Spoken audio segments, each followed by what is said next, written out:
This is day 4 of playing in my new Mix and Make journal, and I am learning so much. So let me share the tips and things that I have learned with you guys. So first thing, I've put some paper towel kind of behind the actual page that I'm working on because I've learned that I kind of bleed through and go underneath.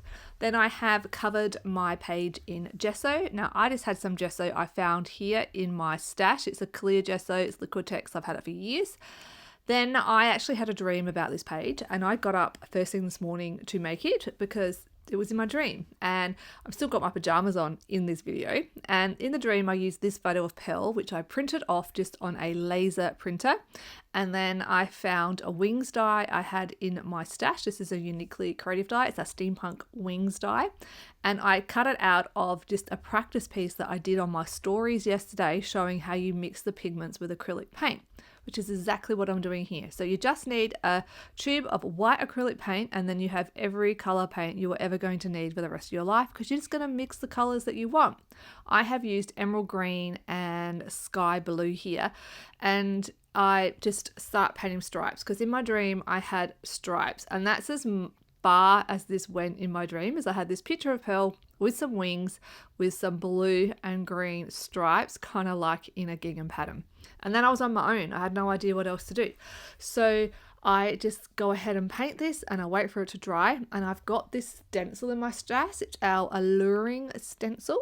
And I use some pink Tim Holtz distress paint because that's all I have in my stash too, to create kind of like a fan thing at the background. And I wanted to bring some of that pink over onto the other side, so I just use our little, I think it's Flowing Hearts, this little stencil here. Again, just one I've got in my stash because I'm trying to use the stuff I have. Then this is the terrifying part. I decided I'm going to write on my journal page. Now, I'm dyslexic. I cannot write neatly, and I will probably spell something wrong or get my letters muddled up. So if I did, please don't tell me.